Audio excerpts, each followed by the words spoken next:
안녕하세요. 반갑습니다.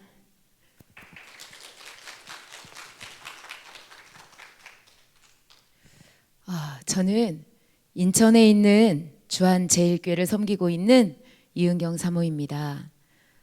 먼저 저를 이 귀한 자리에 세워주신 하나님 아버지께 감사와 영광을 올려드립니다. 그리고 예심교회 담임 목사님이시면서 예심 성교회 대표이신 김기남 목사님께 감사를 드립니다. 저는 지금 이 자리에 서서 제 삶을 나누고자 합니다. 예수님을 믿기 전에 저의 삶은 어땠나, 또 예수님은 어떻게 믿게 되었나, 그리고 예수님을 믿고 난 저의 삶의 변화와 저희 가족의 삶의 변화를 말씀드리고자 합니다.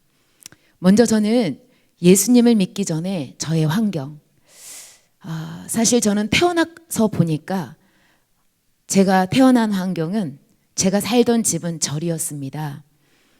저희 외할아버지가 그 절을 세우신 주지 스님이시고,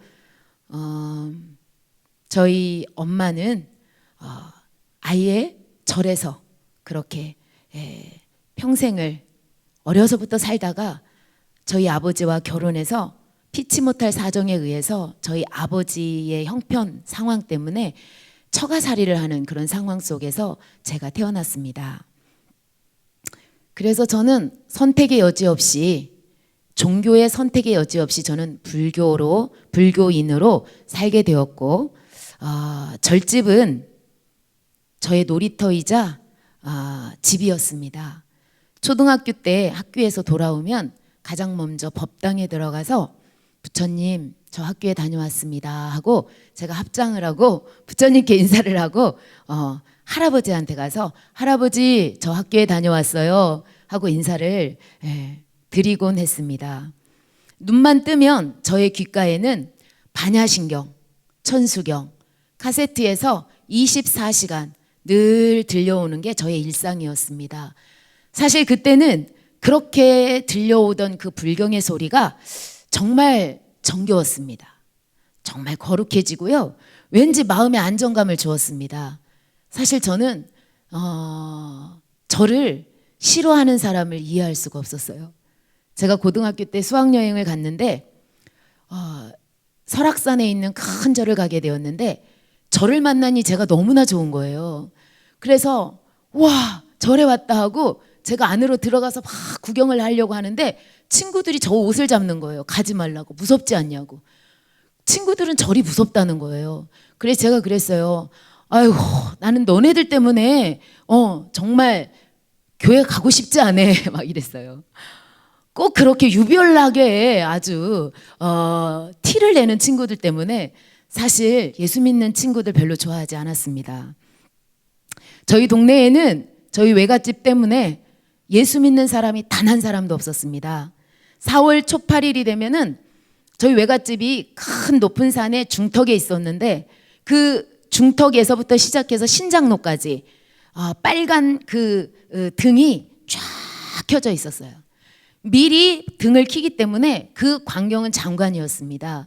4월 초 8일 당일이 되면은 많은 사람들이 쌀도 가져오고 미역도 가져오고 돈도 가져와서 좌불하신 부처님 손가락에 다 돈을 끼워놓고 그 법당 안에서 절을 하며 정말 복을 비는 자식 잘 되게, 남편 잘 되게, 사업 성공하게, 잘 살게 그렇게 자신이 복받기를 위해 그토록 비는 모습은 너무나 제 눈에 익숙한 광경입니다.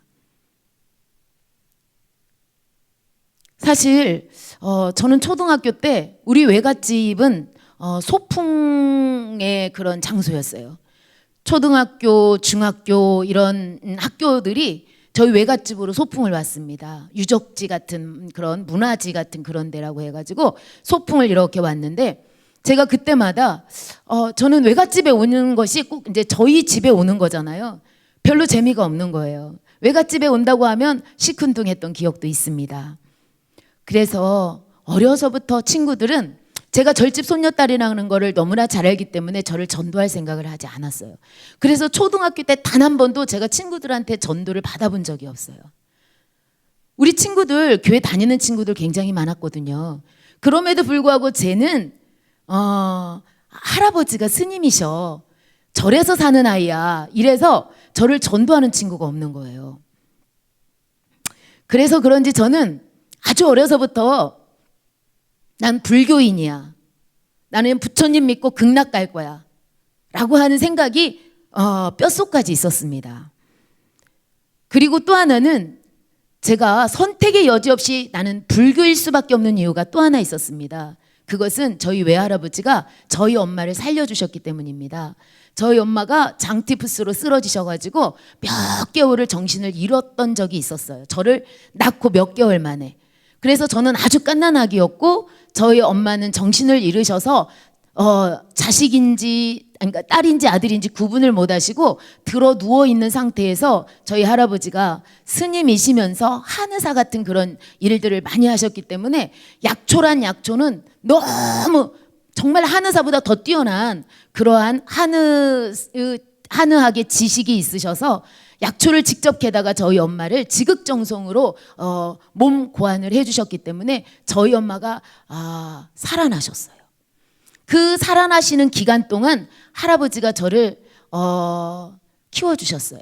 엄마가 정신이 없었기 때문에 할아버지가 직접 기저귀도 갈아주시고 우유도 먹여주시고 그리고 사실 오빠가 있었는데 저희 오빠는 둘을 할아버지가 다 돌보지를 못하니까 큰 댁에 보내놓고 저는 너무 어리니까 엄마 냄새라도 맡으라고 엄마 옆에 팔베개를 해놓고 가끔씩 눕혀놓고 저희 할아버지가 그러셨다고 하면서 저희 친정 엄마는 누누이 저한테 말씀하시는 거예요. 너 할아버지 아니었으면 어떻게 됐을지 몰라. 그런 말씀을 하세요. 그리고 또 한편으로는 네가 복이 있어서 엄마가 살았어. 할아버지는 저를 예뻐하셨던 이유가 너가 복이 있어서 너희 엄마가 산 거야. 이렇게 말씀하시고 저희 엄마는 네가 할아버지 때문에 살았어. 이렇게 말씀하시는 거예요. 그래서 저는 어렸을 때부터 할아버지를 배신할 수가 없었고 부처님을 배신할 수가 없었어요. 그래서 나는 교회에 갈 수 없다라는 아주 굉장히 강한 신념을 가지고 살았습니다. 저희 기억으로는 5학년 때쯤 저희 동네에 북치고 전도하는 주일학교 전도팀이 들어왔어요. 여름 성경학교를 위한 홍보팀들이었습니다. 그때는요 새내기라고 하죠. 줄로 이렇게 만들어서 그 안으로 들어와가지고 그 친구들을 다 몰아서 교회로 가가지고 여름 성경을 치르고 그랬거든요. 그런데 제가 길을 가고 있는데 그 팀이 들어오는 거예요. 너무 예쁘장한 젊은 여선생님이 저한테 오면서 친구야 우리 교회 가자. 우리 여름 성경학교를 하는데 우리 친구들과 함께 교회 가자. 그러는데 제가 이랬어요. 선생님 저는 불교예요. 선생님 저는 우리 할아버지가 스님이세요. 그래서 교회 못 가요. 그런데도 계속 전도하는 거예요. 그래서 제가 눈을 똑바로 뜨고 선생님을 쳐다보면서 선생님 그런데 선생님은 제가 저랑 같이 부처님 믿고 극락 가자고 하면 저랑 같이 절에 가실 거예요? 그래서 선생님 한 말도 못 하시는 거예요. 제가 지금 나는 불교인데 왜 선생님 자꾸 교회 가자고 하냐고. 저 따라서 그럼 절에 가자고. 그랬더니 그 선생님 표정이 너무 심각하게 고개를 떨구면서 그냥 돌아가시는 거예요. 그 뒷모습을 보면서 제가 아싸 내가 이겼다 막 이러면서 제가 집에 갔던 기억이 있습니다. 사실 제가 그때 지금 생각으로 그 선생님이 예심을 했다면 불교 메시지를 전했을 것 같아요. 이 세상에 아버지들 같은 그런 아저씨들 너무 많잖아요. 그런데 진짜 내 아버지는 딱 한 분이잖아요. 그 한 분이 내 아버지니까 어떻게 아버지 같다고 해서 아버지라고 할 수 없잖아요. 많은 종교가 있고 많은 신들이 있지만 진짜 참신은 예수밖에 없다라고 분명히 좀 전했을 것 같은데 그 선생님은 예심을 안 해가지고 그냥 고개를 떨구고 돌아가셨어요. 그래 제가 예심이 얼마나 중요한지를 훈련이 얼마나 중요한지를 이 간증을 준비하면서 다시 한번 깨닫게 되었습니다. 이렇게 저는 굉장히 당돌한 불교인으로 초등학교를 보내면서 고등학교에 드디어 입학하게 되었습니다. 아무도 전도하는 친구가 제 주변에 없었다 그랬잖아요. 고등학교를 딱 들어갔는데 제 앞에 너무 예쁘장한 친구가 앉아 있는 거예요. 그 예쁘장하게 앉아 있는 그 친구는 친절하기까지 했어요. 처음 만난 친구인데 수업종이 끝나고 끝나는 종이 딱 울리면 저한테 이러는 거예요. 은경아, 우리 매점 가자. 매점에 가가지고 또 맛있는 걸 사주는 거예요. 또 점심시간이 딱 되면 뒤로 확 돌아서서 같이 밥 먹자. 그리고 화장실 갈 때도 저랑 같이 가재요. 화장실도 같이 가, 매점도 같이 가, 점심도 같이 먹어. 저를 너무 깍듯이 챙기는 거예요. 그래서 제가 고등학교에 올라와서 너무 좋은 친구를 만나서 행복했습니다. 그냥 시시때때로 챙겨주면서 저를 굉장히 다정하게 대해주는 그 친구가 저는 너무 소중했습니다. 그러고 나서 한 달, 두 달, 석 달이 지났는데 어느 날 저한테 본색이 드러났어요. 저한테 묻는 거예요. 은경아, 너 교회 가볼래? 제가 그때 딱 이 친구가 나한테 왜 잘해줬는지 진짜 그 본심을 딱 아는 순간 실망이 너무 컸어요. 얘가 나를 전도하려고 나를 잘해줬구나. 그런데 제가 교회 가볼래? 하는데 제가 1초도 안 걸리면서 난 불교야. 난 교회 못 가. 그럼에도 불구하고 또 얘기하는 거예요. 그런데 계속 얘기했다가는 친구 관계가 끊어지겠더라고요. 그래서 제가 들어줬어요. 한 번 들어줘. 또 어느 날은 또 때만 되면 저한테 전도하는 거예요. 2번 들어줘, 3번 들어줘, 4번 들어줘. 이제 안 되겠다. 내가 계속 그냥 들어줬다가는 이 친구한테 끌려가겠다는 생각이 드는 거예요. 그래서 제가 결심을 했어요. 이제 한번 짚고 넘어가야지. 그래서 그 친구가 딱 전도를 하려고 하는 순간 제가 이랬어요. 그 친구 이름이 은희입니다. 은희야, 내가 오늘 정말 단단히 마음 먹고 너한테 할 말이 있어. 너 종교를 선택하든지 우정을 선택하든지 둘 중에 하나만 해. 네가 종교를 선택하면 나는 너하고 절친을 지낼 수 없어. 친한 친구로 지낼 수 없어. 네가 우정을 선택하면 대신 종교 이야기는 하지 않기. 그랬더니 제가 너무 단호하게 그거에 대한 이야기를 하니까 그 친구가 또 고개를 떨구는 거예요. 왜? 제가 정말 바늘구멍도 들어올 수 없는 단호함이 제 안에 있었거든요. 그러니까 그 친구가 그때부터 저를 전도하는 걸 접었습니다. 그런데 그 친구는 나중에 알고 보니까 목사님 딸이었어요. 절집 스님의 손녀딸과 교회에 목사님의 딸이 붙었어요. 자, 1라운드. 그 1라운드에서는 제가 KO승을 했습니다. 그래서 아싸, 또 이겼다. 네, 이렇게. 제가 초등학교 5학년 때도 그 선생님 앞에서 당당하게 저 따라서 절에 가실래요? 종교는 자유인데 왜 강요하세요? 그렇게 당당하게 제가 얘기했거든요. 그리고 그 친구 앞에서도 종교를 선택하든지 우정을 선택하든지 선택해라. 근데 그 친구는 우정을 선택했습니다. 그런데 아무리 우정을 선택해서 저에게 전도를 접었다 할지라도 그때부터 제가 그 친구의 속셈을 아니까 가까이 하기엔 너무 먼 당신이 되어서 사실 그렇게 그 뒤로 친하게 지내지 못했던 기억이 있습니다. 그리고 2학년이 되었어요. 근데 제가 고등학교 2학년이 딱 되었는데 2학년이 되면서 찾아온 너무나도 잊지 못하는 가장 슬픈 시간들을 제가 보냈습니다. 제 인생에서 가장 슬프고 가장 외롭고 뭔가 너무나도 힘겨웠던 시간들을 저는 고등학교 2학년 때에 보냈습니다. 저는 원래 성향이 문과입니다. 제가 역사를 잘하고 영어를 잘하고 국어를 잘했습니다. 그래서 저는 원래 꿈이 역사 선생님이 되는 게 꿈이었는데 저희 엄마는 이 문과를 가면 나중에 좋은 직업을 얻지 못하니까 무조건 이과를 가라고 하는 거예요. 제가 엄마와 상의 없이 문과를 딱 해놨는데 겨울방학 때 제 손잡고 교무실 가가지고 이과로 바꿔놓으셨어요. 그때 당시에 저희 학교에는 이과는 2반, 문과는 6반 막 이랬어요. 그런데 이과생들은 정말 공부 잘하는 친구, 또 집안이 좋은 친구들, 이런 친구들이 많이 왔어요. 근데 저는 사실 그렇게 공부를 잘하지 못했어요. 그냥 문과에 가서 공부해가지고 그렇게 좀 하고 싶었는데 엄마의 이 성화에 못 이겨서 제가 이과를 갔는데, 이과를 가서 열심히 공부를 하려고는 했어요. 그런데 맘대로 안 되더라고요. 그래서 일찌감치 저는 수포자가 되었어요. 수1, 수2를 저는 일찌감치 포기했어요. 그리고 과학도 일찌감치 포기했어요. 물리1, 물리2, 화학1, 화학2 다 포기했어요. 그렇게 포기하고 나니까 성적이 어때요? 다 뚝뚝 떨어지는 거예요. 고등학교 2학년 가장 최악의 시간이 제가 62명 중에 전교 57등까지 갔습니다. 반에서 57등. 대학 갈 수 있겠어요? 못 가요. 이제 그때부터 저는 학업의 스트레스 때문에 너무 힘들었어요. 성적표가 나오는 날은 저희 집을 제가 뛰어가다시피 달려갔어요. 왜? 성적표를 숨기니라고. 그 정도로 엄마한테 말할 수가 없어서 너무 실망할 수밖에 없는 성적이니까. 저에게 또 두 번째 시련이 있었는데 저는 가난이 그렇게 싫었습니다. 왜 부처님을 그토록 잘 섬기는데 가난하죠? 왜 절에서 그렇게 살면서 늘 부처님한테 그렇게 빌고 복 달라고 했는데 왜 가난하죠? 평생 제가 어려서부터 저는 가난했어요.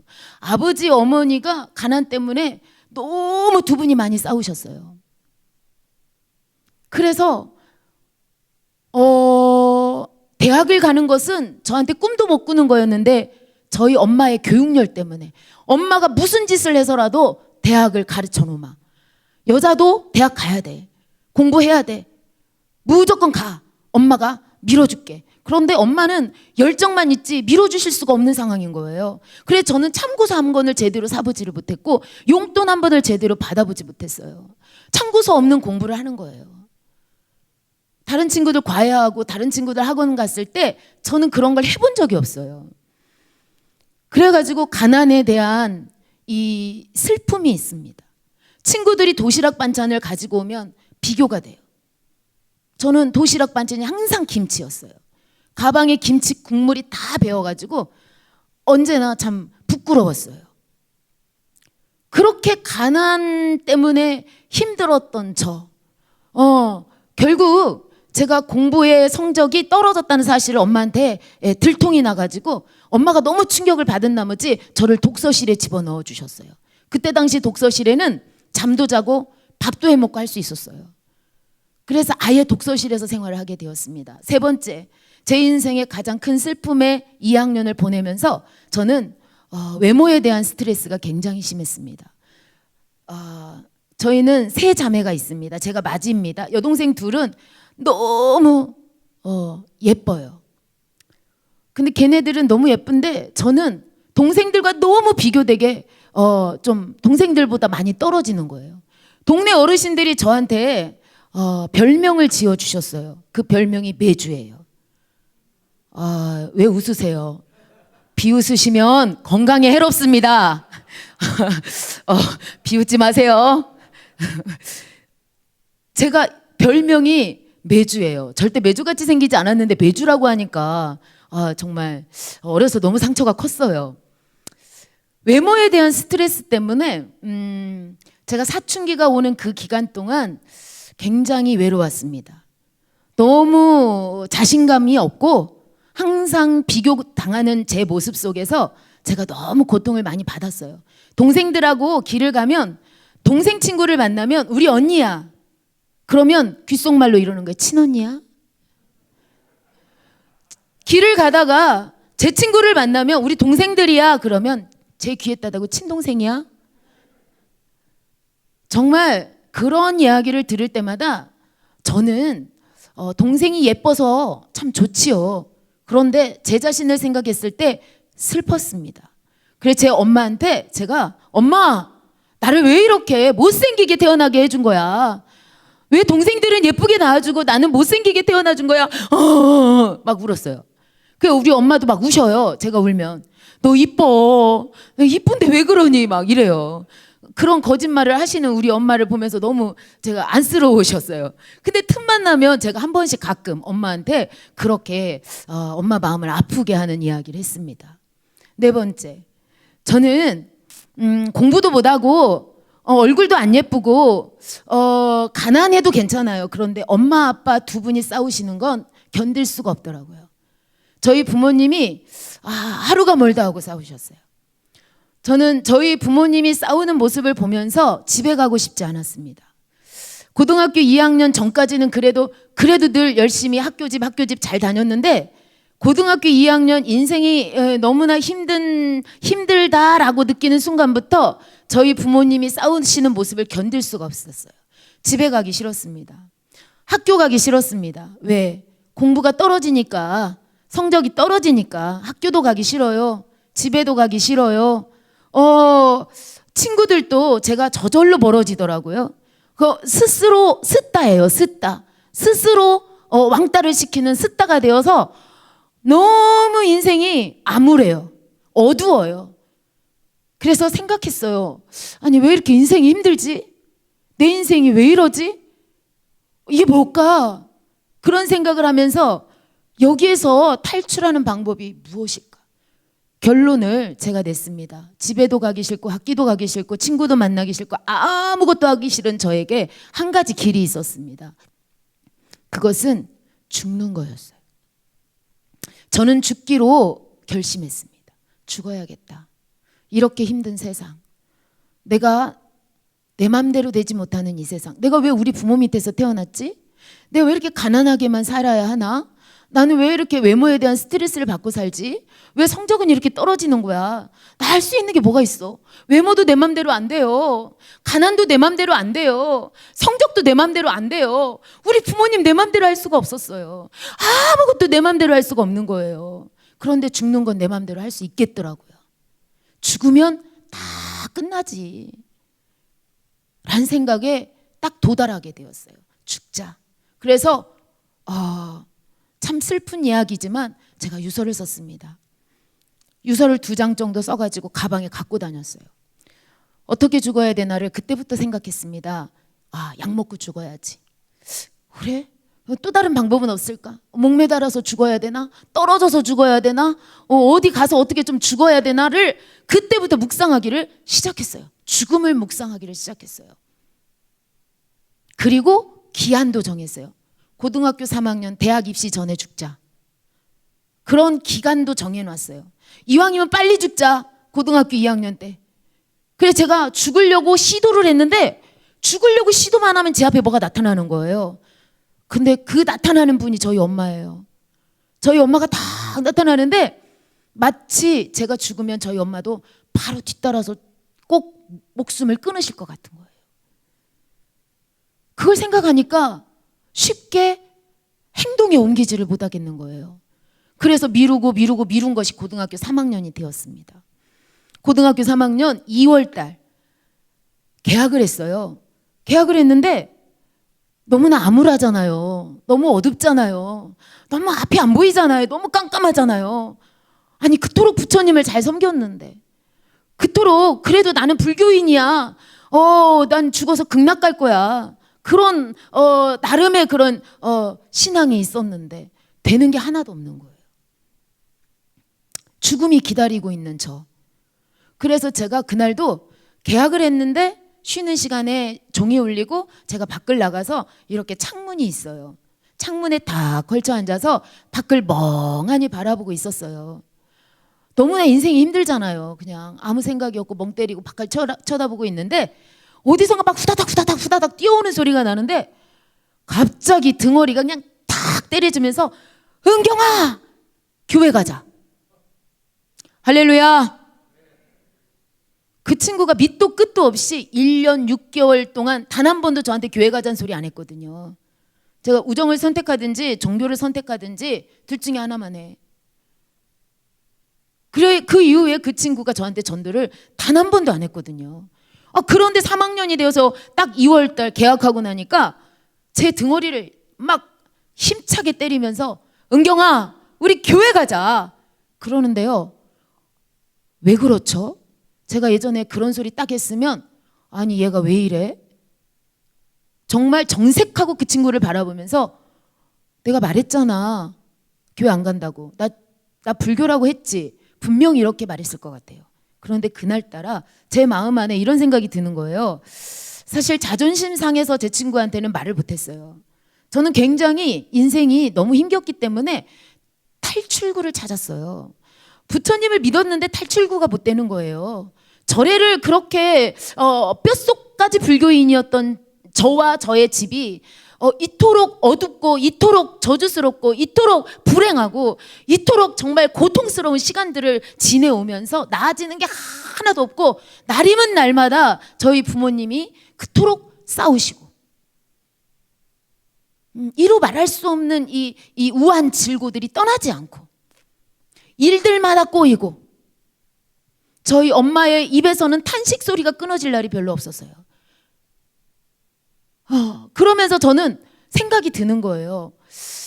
정말 내가 믿는 부처님, 그토록 내가 부처님 배신하면 안 돼. 우리 할아버지 배신하면 안 돼. 라고 생각했던 그게 정말 맞는 생각일까? 이 안에서 뭔지 모르는 질문이 제 안에 있었던 거예요. 그래서 제 친구한테 사실은 제 속 이야기 못했어요. 하지만 이렇게 말했어요. 그래? 그래? 하는데 제 입에서 저도 모르게 한 번만 가줄게. 할렐루야. 저의 한 번만 가줄게 하는 말이 제 평생을 하나님을 섬기도록 만들었어요. 할렐루야. 그 한 번만이 영혼의 시간을 좌우했어요. 저와 여러분이 한 번만 교회 가자. 그 발걸음이 천국까지 이어질 줄로 믿습니다. 그래서 제가 그날 한 번만 교회 갈게. 2번 또라고 하면 안 돼. 알았지? 굉장히 선심 쓰듯. 그래야 제가 자존심이 안 상하니까. 왜요? 1년 6개월 전에 핏대 세우고 우정을 선택하든지 종교를 선택하든지 막 대단하잖아요. 그런데 그건 어디로 꼬리를 싹 감추고 한 번만 가줄게. 그래서 교회를 가게 되었습니다. 갔는데 그렇게 큰 교회인 줄을 몰랐어요. 한 4천여 명 모이는 교회더라고요. 성결교회 측인데 저를 데리고 어디로 막 가요. 근데 저는 교회에 대해서 잘 모르니까 어디 가냐고 그랬더니 집에 간대. 근데 집에 가서 보니까 사택이야. 교회 안에 사택이 있었어요. 그래가지고 막 뛰어가더니만 엄마 내가 말한 친구야 얘가. 이미 부모님한테 다 얘기해 놓고 제가 온다고, 제가 어떤 친구인지 다 얘기해 놓은 거예요. 그래서 가서 보니까 어머니 사모님이 성경 찬송을 다 준비해 놓고 저한테 주시면서 너무 잘했다고 막 너무 환영해 주시는 거예요. 그래서 그 성경을 받고 교회 예배당으로 갔는데 그 예배당이 한 300석 정도, 중고등부실인데 한 300석 정도 모이는 예배당이더라고요. 200석, 300석 이상. 그게 굉장히 큰 교회인데 그 친구가 저를 데리고 가더니만 딱 목사님 코앞에 앉혀놓는 거예요. 여기는 이렇게 거리가 좀 있지만 거기는 그렇게 거리가 멀지 않았어요. 그러니까 목사님하고 굉장히 가깝게 저를 앉혀놓고 자기는 찬양대에 가서 서버리는 거예요. 그때 당시에 성경은 세로줄이었어요. 관주 성경이라고 세로줄. 정말 찾기도 어렵지만 읽기도 어려운 그런 성경과 찬송을 줘놓고 자기는 가서 찬양대 앉는 거예요. 그러면서 저한테 하는 말이 내가 다 보고 있어 막 이러는 거예요. 저를 맨 앞에다 앉혀놓고는 가버리는 거예요. 그래도 어떻게 해요? 자기 찬양대 서야 된다니까. 그냥 앉아서 예배를 드리는데 성경 어디서 어디 이렇게 몇 장 몇 절 하는데 제가 알아야 말이죠. 아무데나 딱 펴놨어요. 그리고 찬송가를 부르는데 부를 수 있어야 말이죠. 뭘 알아야 말이죠. 그냥 가만히 있었어요. 정말 원망스러웠어요, 친구가. 전도하면 어떻게 해야 돼요? 옆에 딱 앉혀놓고 성경도 찾아주고 이렇게 다 해줘야 되잖아요. 그냥 막 저를 그렇게 그냥 뚝 떨어뜨려 놓고는 가버리는 거예요. 근데 그보다 더 심각한 거는 사실 그건 아무것도 아니에요.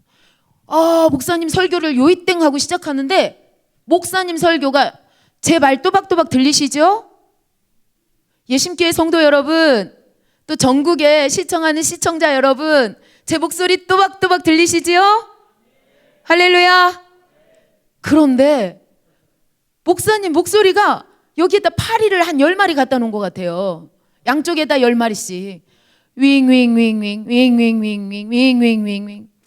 아니 이렇게 또박또박 설교를 목사님도 분명히 하셨을 텐데 파리떼가 우는 거예요. 아니 파리떼가 울어서 단 한마디도 못 알아듣겠는 거예요. 근데 머리에는 정말 엄청난 큰 바위가 머리에 턱 얹어 있는 거예요. 저도 모르게 고개가 땅으로 들어가고요. 머리가 뽀개지듯 아픈 거예요. 등허리에서는요 식은땀이 줄줄줄줄. 그때가 2월 달이었어요. 바깥이 얼마나 추웠는지 몰라요. 등허리에서 식은땀이 나는 거예요. 가슴은요 터져버릴 것 같아요. 답답해가지고 숨이 안 쉬어져. 숨이. 여러분 교회 와서 이런 증상이 있으면 은혜 받을 징조인 줄로 믿습니다. 교회 근데 저는 교회하고 안 맞아. 내가 못 올 곳을 왔구나. 내가 불교인인데 종교가 2개면 벌을 받는다고 하더니만 내가 벌 받고 있네. 저 이렇게 생각했어요. 다시는 교회를 오지 말아야지. 1시간 동안 앉아 있는데 저는 1시간 동안 그 생각했어요. 나하고 교회하고 안 맞아. 교회 갈 사람이 아니 절에 갈 사람이 교회 왔구나. 부처님이 노하셨나? 이런 생각을 제가 했어요. 그리고 나서 중간에 너무 고통스러우니까 도망가려고 그랬어요. 그런데 제가 도망가려고 뒤로 이렇게 보니까 너무 길어. 기럭지가 너무 길어가지고 도망가는 순간 다 나를 쳐다볼 것 같은 거예요. 그리고 또 친구를 딱 쳐다보니까 그 친구가 저를 보고 쌩긋쌩긋 웃는 거예요. 왜요? 너무 기뻐서. 친구 데려다 놓으니까 너무 행복해가지고 속은 모르고 제가 얼마나 고통스러운지 속은 모르고. 근데 친구 체면이 또 있잖아요. 엄마 아빠까지 인사시켰는데. 그래가지고요 1시간을 꾹 참았어요. 끝나기만 해봐라. 내가 도망가야지. 근데 딱 끝나는 순간 제가 총알같이 튀어갔어요. 안 그러면 죽을 것 같은 거예요. 바깥으로 팍 나가가지고 찬바람 한 번을 싹 쉬었는데 제 머리에 뚜껑이 있었던 것처럼 뭐가 뻥 하고 나가는 거예요. 할렐루야. 전 그때 그게 뭔지도 몰랐어요. 그냥 제가 너무 답답해서 바깥에 나갔더니 숨이 쉬어지니까 이게 이제 그런 또 현상이 있나 보다. 그렇게만 생각했지 여기 머리 뚜껑에서 뭐가 뻥 하고 뭔가가 이렇게 바깥으로 튀어나가는 것 같이 뻥 소리가 나는 거예요. 그런 거 저런 거 그때는 아무것도 몰랐잖아요. 딱 하나, 나하고 교회하고 안 맞아. 나는 불교인데 교회 갔더니만 이런 일이 생겼네. 그러니까 이제 다시는 교회 가지 말아야지 하고 1시간을 그렇게 결심하고 나왔잖아요. 친구가 튀어나와가지고 막 독서실로 데려다 준대요. 그래서 제가 됐다고 나 혼자 가겠다고 그랬더니 아니래. 너무 친절한 친구니까 데려오고 데려다 주고 막. 근데 왜 예배 시간에는 내 옆에 안 앉아? 그거까지 앉아줘야지. 근데 집 독서실까지 데려다 주면서 저한테 이러는 거예요. 우리 교회 너무 좋지. 목사님 설교 너무 은혜롭지. 우리 분위기는 어때? 막 저한테 얘기해서 제가 듣고 있다가 한마디 했어요. 나하고 교회하고 안 맞아. 그러니까 나 이제 다음 주부터 교회 안 갈 거야. 데리러 오지 마 그랬어요. 그리고 올라갔죠. 자 이렇게 올라가서 공부를 할 수가 있겠습니까? 공부 못해요. 너무 시달려가지고 정말 진이 싹 빠졌어요. 그래서 공부는 뒷전이고 딱 의자 뒤로 딱 엎어놓고 책상 밑으로 들어가서 이불을 깔고 잤어요. 너무 시달렸어요. 어떤 힘에 의해서 무엇인지 모르지만 너무 그 시간이 고통스러웠기 때문에 누워서 자야만 했어요. 잠을 잤는데 이게 웬일이에요. 잠에서도 저를 괴롭혔어요. 잠을 자서 꿈을 꿨는데 아니 온 세상이 다 불바다가 돼버린 거예요. 근데 그 불은 제가 태어나서 처음 본 불일 뿐 아니라 TV에서 어떤 영화에서도 볼 수 없는 불이 이 세상에 다 타버린 거예요. 어떤 것도 그 불 안에서 불로는 견딜 수 없는 그런 불이었어요. 그래서 제가 도망갔어요. 막 도망갔는데 어디로 도망갔냐면 도망가서 보니까 지붕 위에요.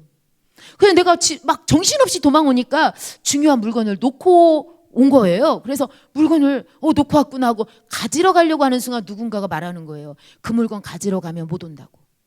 가지러 가지 말라는 거예요. 그렇게 말하는 순간 장면이 싹 바뀌어서 메마른 사막. 방금 전까지는 어마어마한 불이 막 세상을 다 태웠는데 그 장면이 샥 바뀌면서 그 광야 같은 풀 한 포기도 나지 않는 아주 꽉 메마른 그런 사막이 쫙 펼쳐지는데 하늘에는 구름이 꽉 차 있는 거예요. 근데 구름 사이로 빛이 내려서 이렇게 쫙 따뜻한 빛이 내려오는데 음성이 들리는 거예요. 사랑하는 딸아, 내가 너를 구원했느니라. 할렐루야. 저는 그 음성이 누군지를 몰랐어요. 사람의 목소리가 아니에요. 이 세상에서 들어볼 수 없는 목소리예요. 그런데 저한테 사랑한대요. 그리고 너를 구원했대요. 제가 그런데 더 놀라운 건요, 제가 아멘을 했다는 거 아닙니까? 제가 아멘을 했어요. 그 꿈에. 저는 그게 더 기적이라고 생각해요. 전 아멘이 뭔지를 몰랐거든요. 교회를 다녀봤어야지요. 그런데 제가 꿈에 아멘 했다니까요. 그리고 나서 뭐라고 말씀하셨는데 하나도 기억이 안 나요. 하나 딱 기억나요. 사랑하는 딸아, 내가 너를 구원했느니라. 그리고 나서의 제가 꿈을 딱 깨고 나서 정말 더 복잡해졌어요. 하루 동안 일어난 일이 저한테는 너무 많은 생각을, 너무 많이 마음이 복잡했어요. 아니, 안 가던 교회를 가서 그랬는지 악몽을 꿨나 보다. 왜 세상이 다 불타? 왜 나는 막 도망가? 그리고 막 그 음성은 누구야?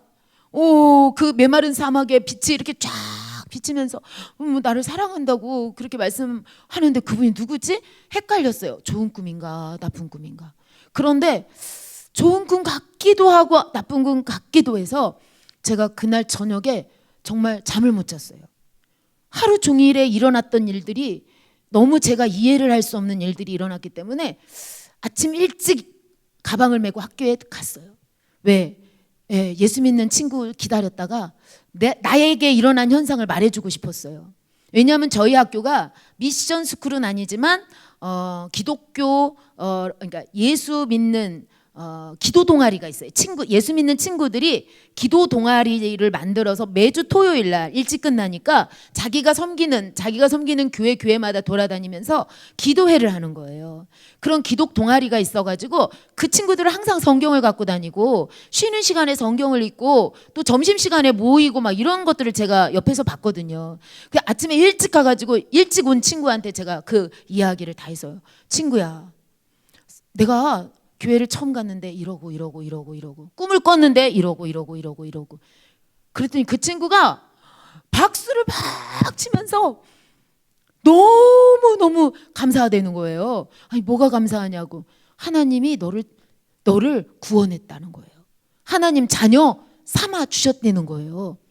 그러면서 그 꿈을 해석을 해주는 거예요. 딱 무서운 불, 그 어마어마한 그 맹렬한 불은 심판의 불이라는 거예요. 그리고 제가 막 도망가가지고 지붕 위로 올라간 거는 하나님이 저를 구원해 주셨다는 거예요.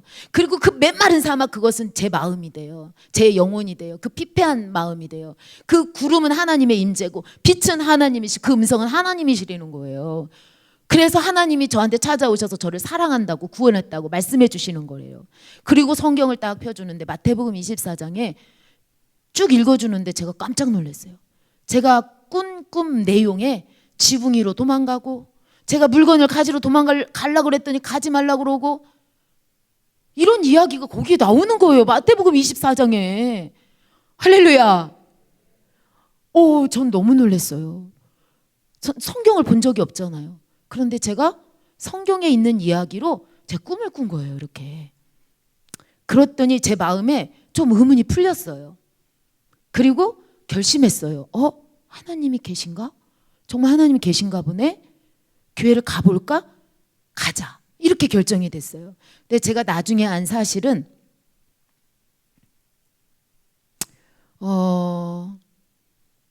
교회에 와서, 그러니까 태어나자마자서부터 교회에 오는 순간까지도 저는 우상 숭배한 사람이잖아요.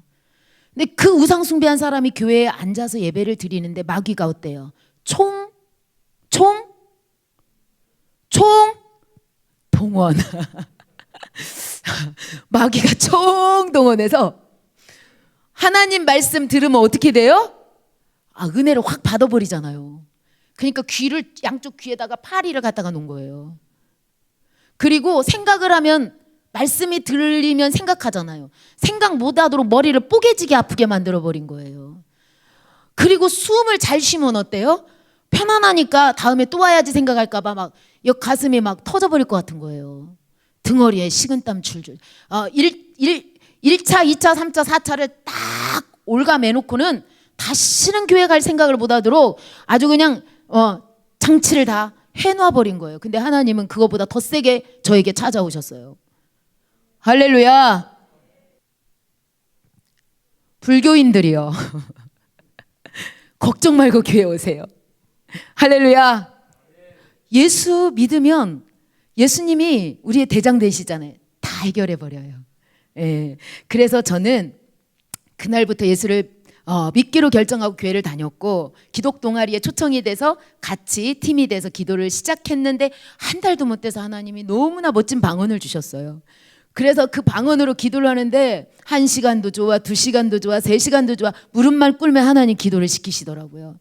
그 기도에 그때 당시 예수님을 딱 만나니까 제 머릿속에 가장 불쌍한 사람이 떠올랐어요. 이 세상에서 가장 불쌍한 분, 우리 친정 부모님. 그때부터 저희 친정 부모님을 위해서 불철주야 기도를 시작했습니다.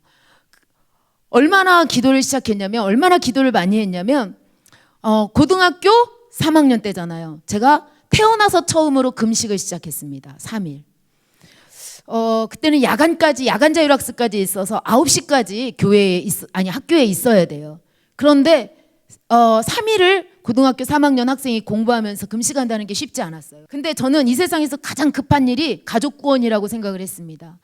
그래서 기도를 시작했는데 이틀째 딱 되는 날 하나님이 너무나 제가 힘이 드니까 엎어져서 이렇게 있는데 환상을 열어주셨어요. 꿈은 꿨지만 환상은 또 처음 본 거죠. 근데 그 환상 속에 제가 이 세상에서 가장 높은 산이라고 하는 산을 올라가는데 뒤에 북한 군인이 총 들고 쫓아오는 거예요. 저를 죽이겠다고. 근데 겨우겨우 어떻게 피해서 꼭대기까지 딱 올라갔는데 그 꼭대기 딱 올라가니까 이 세상에서 볼 수 없는 가장 아름다운 유리성이 막 진짜 온갖 보화로 가득 찬 그 보석으로 꾸며진 성이 있는 거예요. 세상에서 보도 못한 그런 성이죠. 너무나 아름다워서 한참을 정신없이 구경하다가 제가 첫 번에 간 곳이 뭐냐면 한국말로 기도실 써 있더라고요. 그 기도실을 열고 제가 막 갔어요. 갔는데 아니 왜 맨 앞에 어떤 두 분이 앉아서 두 손을 모으고 기도하고 있는 거예요. 그래서 제가 어디서 많이 본 뒤태예요. 그래서 막 앞으로 가서 이렇게 봤더니만 저희 부모님 두 분이 거기 앉아서 기도하고 계시는 거예요. 비록 환상이지만 저 너무 기뻤습니다. 저 그 환상인지 뭔지도 모르고 저희 엄마가 거기 와 있으니까 엄마와 아빠 어떻게 여기 오셨냐고 그랬더니 기도하러 오셨대요. 그 말은 무슨 말이에요? 저희 부모님이 예수님을 믿게 되었다는 거잖아요. 너무 기뻐서 뛰어나왔어요. 밖으로 딱 나왔는데 야외 찬양단이 딱 있는데 가운을 입은 수많은 사람들이 이 찬양대회를 구성하고 있는데 그쪽 한켠에 어느 한켠에 저 보니까 낯이 익은 사람이 있어요. 저희 오빠가 가운을 입고 서 있는 거예요. 제 환상에 참 많은 환상이 그 안에 있지만 거기까지. 그래서 제가 환상을 깨고 나서 하나님이 저희 가정을 구원하시기로 계획하셨구나. 응답을 딱 받았어요. 자, 하나님이 왜 일찍 응답을 주셨을까 싶었는데 제가 3일을 못 채울 것 같으셨나 봐요. 그래서 이틀째 점심때 이후로 제가 밥을 먹었습니다. 그래 놓고는 하나님께 그때부터 왜 저는 사실 독서실에서 부모님 몰래 교회를 다녔어요. 부모님 몰래 교회를 다녔기 때문에 부모님이 알면 교회 못 가요. 그래서 하여튼 교회를 주일날 9시 중고등부 예배 드리고 나서 집회를 갔어요. 그런데 어느 날 제가 예배를 드리고 집회를 갔는데 저희 엄마가 참 고개를 갸우뚱해요. 이상하네 그러세요. 아니 왜 그러세요? 그랬더니 이상한 일이 생겼대요. 엄마가 이상하게 그런 기가 없어졌어 그래요. 무슨 말인가 싶었더니요. 저희 엄마가 신기가 있으셨어요. 외할아버지가 스님이시다 보니까 그런지 그 흐름이 그런지 저희 엄마한테 신기가 있으셔가지고 사람을 이렇게 딱 보면 이렇게 쫙 나온대요. 그 사람에 대해서. 그리고 비만 오면 맨발로라도 뛰쳐나가고 싶으시대요. 이렇게 있을 수가 없는 이게 있으시대요. 그런 걸 참아내느니라고 저희 엄마가 굉장히 힘드셨대요. 저는 몰랐어요. 그런데 어느 날부터 그 기가 없어졌대요. 할렐루야. 어느 날부터 그 기가 없어졌다는 소식을 제가 딱 듣고는 지금 누가 일하고 계시는가요? 하나님이 일하고 계시는구나를 하나님이 저한테 들려주신 거예요. 저희 엄마한테 그런 말씀을 하셔도 저는 엄마 내가 교회 가서 엄마 위해서 기도하고 있어 이 말을 못했어요. 왜? 그날부로 교회 못 가거든요. 그래서 저는 속으로 더 기도해야겠다 라를 생각하고 기도를 드렸어요. 근데 고등학교 3학년인데 공부에 흥미를 다 잃었잖아요. 공부에 흥미를 잃었고 저는 예수를 믿고 나서부터는 자살을 접었어요. 제가 고등학교 3학년 대학 입시 전까지 죽어야겠다 이 모든 계획을 다 접었습니다. 왜? 제가 예수 믿고 보니까 참 존귀한 자더라고요. 할렐루야. 보배로운 자더라고요. 살아야 할 이유가 있더라고요. 그래서 저는 예수 믿기 전에 저의 삶은 옛사람은 죽었고 이제 저는 예수님을 구조로 영접한 그 순간부터 새 사람이 되어서 이제 주를 위해 살아야겠다라는 생각을 했습니다. 그래서 결심한 게 신학이었어요. 내가 이왕 하나님 섬기는 거 제대로 한번 섬겨보자. 그래서 제가 일반대는 못 가도 내가 신학을 해야 되겠다. 그리고 이제 그걸 놓고도 기도를 했고요. 그때서부터 이제는 수요 예배, 금요 심야 기도회, 토요 기도, 중고등부 또 모임 안 빠지고 교회를 열심히 다녔습니다. 그런데 어느 날 금요 심야 기도회 때였는데 저는 또 예수님을 이렇게 만나고 보니까 욕심이 생겼어요. 거룩한 욕심. 그래서 항상 앉으면 맨 앞에 앉습니다. 그래서 금요 심야 기도회 때 그 교회는 오래된 전통 있는 교회고 굉장히 성도들이 많기 때문에 앞에서부터 저 끝터리까지 꽉 차요. 그런데 제가 앞에를 앉으려면 일찍 와야 돼요. 권사님들은 초저녁부터 와요. 여기 앞에 자리를 다 잡아놔. 그 자리 침범하면 큰일 나요. 근데 제가 너무 일찍 오니까 권사님들보다 일찍 오니까 뭐라고를 못 하시더라고요. 그리고 귀여워하셔요. 이렇게 아이고 학생이 왔네 막 이래요. 그래갖고 권사님들 사이에서 제가 기도를 했는데 그날도 역시 이제 앞에서 기도회를 인도하시는 목사님이 불을 다 꺼요. 끄고 이제 다 같이 동성으로 기도합니다. 쥐 하고 기도를 하고 막 기도를 하는데 하나님께서 입신을 시켜버리셨어요. 입신을 시켜버리시고 저는 몸은 누워 있는데 저가 어디에 가 있냐면 기차역에 가 있더라고요. 제가 기차역에서 기차를 타려고 딱 서 있었어요. 근데 깜깜한 밤인데 저 끝터리에서 칙칙폭폭 오는 거예요. 저 차를 내가 타면 되겠구나. 내 앞에서 이제 그 역이니까 서겠지 하고 이렇게 기다리고 있는데 그 기차가 쑥 지나가 버리는 거예요. 저를 안 태우고.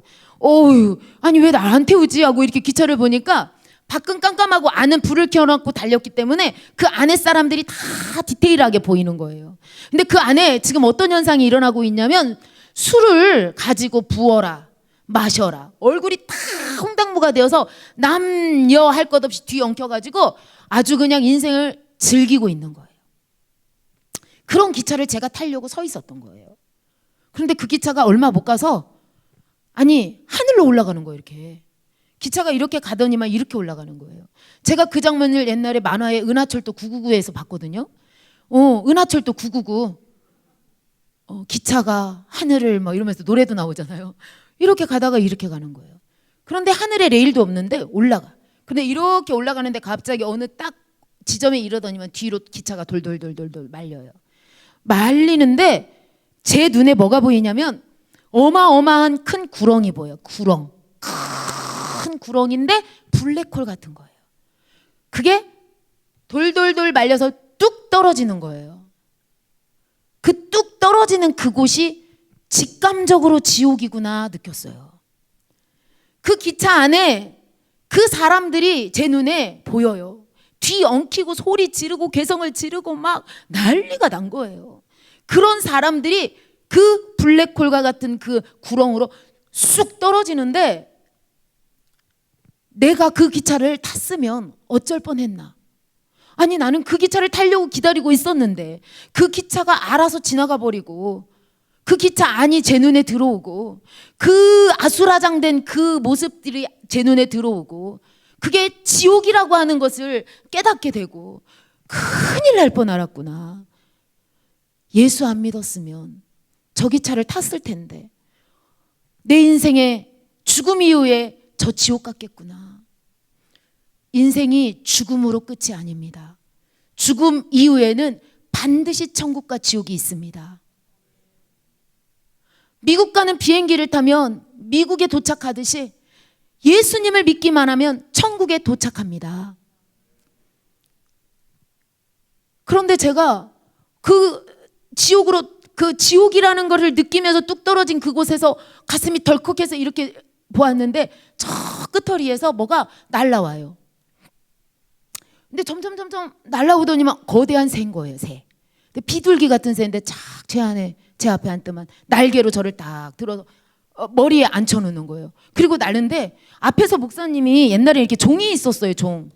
근데 목사님이 앞에서 종 땡땡땡 치면서 누워있는 사람 깨우라고. 누워있는 사람 깨우세요. 막 그리고 권사님이 옆에서 일어나 이러는 거예요. 그래서 제가 가다가 말았어요. 가다가 말았어도 저는 분명하게 지옥이 있구나, 천국이 있구나, 왼편에 설자가 있고 오른편에 설자가 있구나, 양이 있고 염소가 있구나. 할렐루야. 하나님이 그거 보게 하시는 거예요. 그래서 그때부터 이제 막연한 천국이 아닌, 막연한 지옥이 아닌 분명한 천국, 할렐루야, 분명한 지옥, 누구를 만나도 이 복음, 예수 믿어야 천국, 예수 믿지 않고 죄 문제 해결 못하면 지옥, 막연하게 전하는 것이 아닌 눈으로 보았으니 증인이잖아요. 할렐루야. 그래서 저는 그 환상을, 그 입신에서 그거를 보고 나서 더 분명하게 기도를 하게 되었습니다. 불철주야 기도했죠. 하나님, 우리 가족 구원해 주세요. 그리고 저는 신학을 하기로 했기 때문에 담임 선생님이 이제 입시 상담이 와서 자, 너는 어디를 갈래? 예, 저는 신학을 하겠습니다. 에? 아니, 생기부에는 종교란에 불교, 한 번도 불교가 바뀌어 본 적이 없으니까 불교. 근데 신학을 한다고 부모님을 모시고 오라는 거예요. 이제 큰일 났죠. 왜? 비밀이 탄로나게 됐잖아요. 안 모시고 오면 안 되니까 부모님을 모시고 왔죠. 그랬더니 부모님이 선생님하고 상담하고 난 이후부터 저는 눈물의 인생을 살았습니다. 그 전까지는 몰래 다녔기 때문에 편안하게 이제 교회를 가고 싶은 때 갔어요. 이제는 제가 엄마한테 들통이 났고 선생님하고 상담한 그날을 잊을 수가 없어요. 저희 엄마가 집에 오셔가지고 제 머리채를 탁 이렇게 잡고 너 죽고 나 죽자. 아이고 동네 창피해서 내가 못 살겠다. 아니 언제 예수 믿게 되었냐 막 이러면서 핍박이 시작이 됐습니다. 그런데 저는 핍박을 받는 게 무섭지가 않았어요. 정말 하나도 무섭지가 않았습니다. 엄마가 핍박을 할 때마다 더 강하게 얘기했어요. 오히려 엄마는 하나님 딸이야. 엄마는 하나님이 택하셨어. 엄마는 이미 하나님의 백성으로 계획해 놓으셨기 때문에 예수님 안 믿을 수가 없어. 그냥 빨리 예수 믿어 엄마 막 이랬어요. 그러면 저희 엄마는 이렇게 뛰셨어요. 덤불 하는 것처럼 이렇게 뛰셨어요. 난리 났죠. 그런데 핍박이 강하면 더 강하게 하나도 쫄을 쫄지 않았어요. 왜냐하면 너무 확신이 컸기 때문에. 우리 엄마가 저렇게 해도 반드시 하나님을 믿을 수밖에 없는 분이라는 걸 알기 때문에 하나도 무섭지가 않았어요. 그런데 제가 하도 강하니까, 제가 너무 강력하게 엄마를 전도하니까 저희 엄마가 하루는 저한테 이렇게 얘기하시는 거예요. 은경아 네가 신앙만 안 하겠다고 하면 아빠, 엄마, 동생들, 오빠 다 데리고 교회 갈게. 그러니까 신앙만 한다고 하지 마. 이러시는 거예요. 제가 그 말에 너무 깜짝 놀랐어요. 고3 때잖아요. 엊그저께 응답을 받았는데 이렇게 응답을 하나님 빨리 주시나? 너무 기뻤어요. 왜냐하면 제가 신학이 무슨 대수겠어요. 우리 가족을 구원하는 것이 먼저죠. 아싸 막 너무 좋다 막 그러고 하나님께 이제 기도하는 거예요. 알았다고. 그리고 막 기도를 하는데 하나님 말씀하시는 거예요. 그거 가짜다. 이렇게. 막 기도하는데 하나님 그러는 거예요. 그거 믿지 마라. 막 네가 신학 해도 나올 거고, 신학 해도 다 예수 믿을 거야. 네가 신학 한다고 안 믿고 신학 안 한다고 믿고 안 그래. 그러니까 걱정하지 마. 분별을 주시더라고요. 그래서 제가 이게 마귀가 진짜 속이는구나. 그래서 제가 엄마한테 갔어요. 엄마, 저 신학 그냥 할래요. 막 우리 엄마가 노발대발 하는 거예요. 신학 제가 그랬거든요. 너무 이제 감격을 해서 알았다고 막 했거든요. 근데 기도해 보니까 하나님 아니래잖아요. 그래가지고 다시 엄마한테 이제 얘기를 했더니 우리 엄마가 이제 두 번째 전략, 점쟁이를 찾아가신 거예요. 제가 이렇게 신학을 계속 하는 것에 대해서 엄마가 받아들일 수가 없으시니까 점쟁이 집을 찾아가가지고 점쟁이한테 제 이름을 딱 올렸대요. 제 딸 이름은 이은경이고요. 막 이렇게 해서 다 올렸대요. 근데 점쟁이가 듣자마자 하나님 딸이야. 아니 혹을 뗄래다가 붙여갖고 이제 점쟁이 딸이 아니 저기 뭐야 하나님 딸이야. 걔는 그 길 가야 돼. 내버려둬. 만지면 안 돼. 못 가게 하면 안 돼. 이렇게 했대요. 그러더니만 저희 엄마가 오셔서 심각하게 말씀하시는 거예요. 네 갈 길을 가라. 점쟁이가 그러는데 너가 하나님 딸이란다. 그리고 너 그거 말리면 안 된대더라. 그 대신에 학비는 못 대준다. 네가 알아서 공부해라. 이렇게 말씀하시는 거. 아유, 뭐 하나님이 저를 쓰시려면은 학비쯤이야 뭐 다 해결해 주시겠지. 이런 믿음이 저한테 있었기 때문에 알았다고 제가 그랬어요. 그런데 거기에 딱 한마디를 덧붙이는 거예요. 그런데 말이지 점쟁이가 그러는데 엄마는 교회 가면 죽는데 예수 믿으면 죽는데 그러니까 엄마는 전도하지 마. 와, 제가 마귀는 속이는 영이라는 거를 정확히 알았습니다. 거짓말의 대가예요. 사기꾼입니다. 유괴범입니다. 절대 마귀의 말에 넘어가서는 안 됩니다. 저는 어쩔 수 없으니까 마귀도 알고 내놓고 저희 엄마 뺏기면 안 되니까 딱 견고한 진을 딱 쳐놓고 사람은 어때요? 좋은 말은 잊어버리지만 저주스러운 말 이런 말들은 어때? 가슴에 딱 새겨놓잖아요.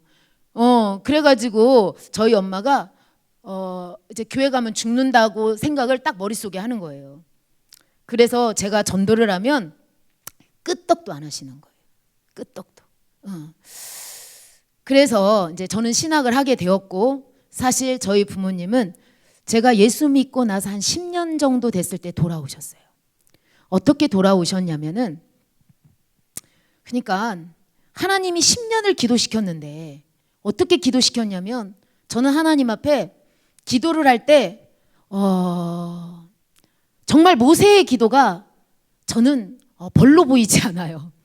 생명책에서 내 이름을 지우실지라도 이 백성을 하나님 인도해달라고 살려달라고 기도했던 그 기도가 저의 기도였어요. 하나님 생명책에서 제 이름 빼주실지라도 우리 엄마 이름 올려주세요. 정말 저는 너무나 간절했습니다. 피눈물 흘리면서 기도했어요. 기간이 10년이었습니다. 포기하지 않고 기도했습니다. 그런데 어느 날 저희 엄마가 마루에 앉아서 저녁 때쯤이었던 것 같아요. 마루에 앉아서 이렇게 저희 집이 신장로가 이렇게 다 보여요. 이렇게 신장로가 보이는데 앉으셔가지고 이렇게 보고 있는데 어디선가 이렇게 불덩어리가 이렇게 오는 거예요. 근데 그게 환상도 아니고요. 꿈도 아니고요. 이렇게 눈을 뜨고. 그런데 그게 불덩어리가 이렇게 오는데 가까이 오면서 보니까 십자가더래요. 십자가. 근데 십자가가 불이 타는데 불 활활 타는 그 불 속에 남자가 수염이 기른 남자가 이렇게 십자가에 어떤 남자가 수염이 있는 남자가 이렇게 매달려서 그 같이 활활 타오르고 있더래요. 근데 그게 점점 오는데 엄마 가까이 딱 오는 순간 저희 엄마가 아버지 그랬대요. 저한테 얘기하시는 거예요 지금. 너무나 그게 신기해가지고. 그래서 제가 엄마 깜짝 놀라서 엄마 그 아버지가 하나님 아버지지? 그랬더니 저희 친정 어머니 하는 말 아니 외할아버지 돼요. 아버지! 그랬대요. 그래서 근데 왜 아버지 불렀냐고. 하나님 아버지를 불러야지 그랬더니 아버지가 예수님 믿으라고 하면 믿을게요. 아버지가 예수님 믿지 말라고 하면 안 믿을게요. 이런 마음으로 아버지를 불렀다는 거예요. 그런데 그렇게 아버지 했는데 그 환상이 없어진 거예요. 그 장면이. 그래 놓고는 혼자 멍하니 앉아서 이게 뭔가. 그런데 머리에 딱 떠오르는 게 나도 예수 믿을 사람인가 보다. 할렐루야. 나도 예수 믿어야 될 사람인가 보다 라는 이야기를 저한테 하시는 거예요. 그런데 너무나도 큰 장애물이 있었어요. 예수를 믿기에는. 그게 뭐냐면 우리 외갓집 동네에서 사는 게 가장 큰 걸림돌이었어요. 우리 외갓집에서 이렇게 분가해서 나왔지만 외갓집 절하고 얼마 멀지 않은 상간에 살았기 때문에 외갓집이 우리 집이고 우리 집이 외갓집이고 막 이랬어요. 이렇게 살았기 때문에 우리 엄마가 교회를 나오시는 거는 불가능했어요. 이제 그런 상황 속에서 제가 이사를 위해 기도해야겠구나. 그래서 그때부터 이사를 위해서 기도했고 이사를 했어요. 그런데 귀신은요 쉽게 포기하지 않아요. 저희 엄마가 이사를 갔는데 저한테 쉬쉬하고 말도 안 하시고 이사를 갔는데 나중에 이사한 걸 알게 되었어요. 근데 시간이 흐르면서 저한테 은경아 너한테 필히 할 말이 있는데 너무 놀래지 마. 그리고 엄마한테 너무 뭐라고 하지 마. 그러는 거예요. 그래서 제가 아니 뭔 말인데 그러세요. 어서 해보세요. 그랬더니 이 집이 제실집이라는 거예요. 여러분 제실집이 뭔지 아세요? 제실집은 묘를 관리해 주면서 그 묘에 제사를 지낼 때 음식도 해주고 하는 거예요. 그래서 그 제실집 주인이 집도 주고 땅도 주고 농사 짓고 살으라고 빌려주는 거예요. 사는 동안. 그거를 농사 짓고 사는 동안 그 묘들을 관리해주고 제사를 1년에 몇 번씩 제사를 지내니까 제사 지낼 때마다 음식을 다 만들어서 그렇게 해주고. 죄예요? 죄가 아니에요? 죄죠. 그런데 저한테 이사를 한 집이 그런 집인 거예요. 아니 저는 이사해서 예수님을 믿게 해달라고 기도했더니 제실집으로 이사를 간 거예요. 예수 믿기가 쉬워요? 어려워요? 너무나 어려운 거예요. 제가 하나님 앞에 하나님 어떻게 하면 좋아요? 어떻게 하면 좋아요? 그리고 하나님 앞에 막 기도를 하는데 저희 엄마가 이렇게 말씀하시는 거예요. 제실집이라 할지라도 내가 예수를 믿으려면 믿을 수 있어. 할렐루야. 왜 그랬냐면 저희 엄마도 귀신의 존재를 알아요. 왜냐하면 저희 엄마가 그러한 어떤 증상들이 아주 심하셨기 때문에.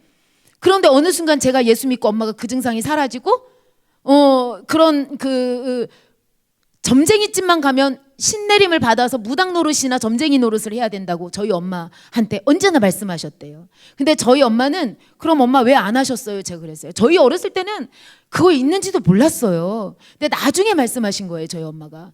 왜 그러면 안 하셨냐고 그랬어요. 그랬더니 저녁 12시만 되면 저희 엄마가 일어나셔서 묵주를 돌리시면서 기도를 하셨대요.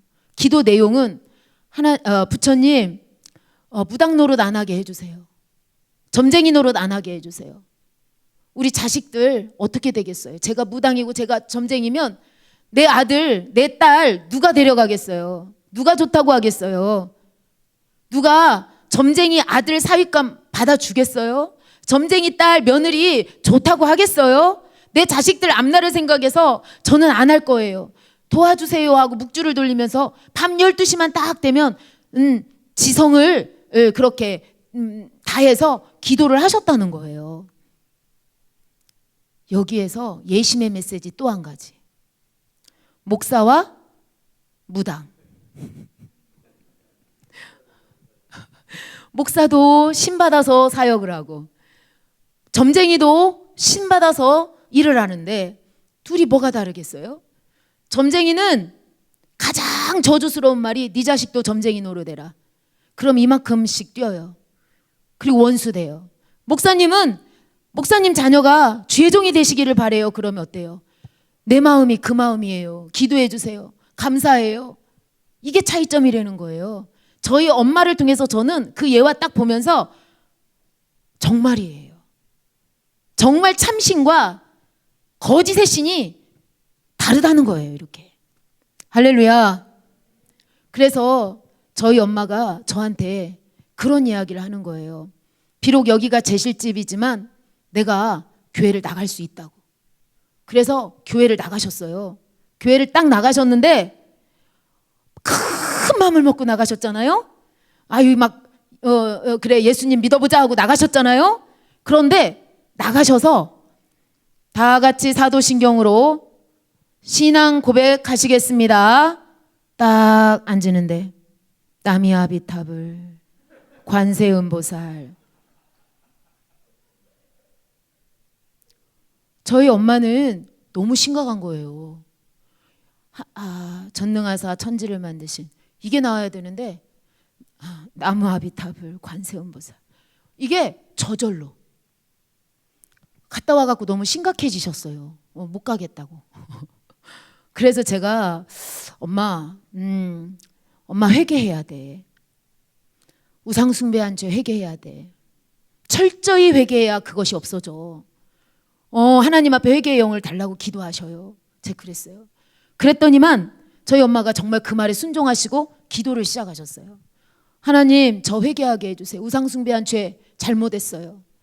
막 기도를 시작했는데 하나님이 눈물을 주시는데 그 눈물이 빗물이 되셔서 이틀 밤을 꼬박 날 새셨어요. 참 한숨을 안 재우시고 하나님이 회개를 시키신 거예요. 하나님 찬송을 달라고 기도했대요. 저희 엄마가. 근데 그때 저희 엄마가 갖고 있는 찬송가는 악보가 없어요. 큰 글씨로 가사만 적혀 있어요. 그런데 그때 당시에는 274장이 아니죠. 지금은 274장인데 이렇게 기도했대요. 하나님 저한테 찬송 좀 주세요. 그리고 쫙 폈어요. 이제 이것이 하나님이 주신 찬송인 거예요. 굉장히 쉽죠?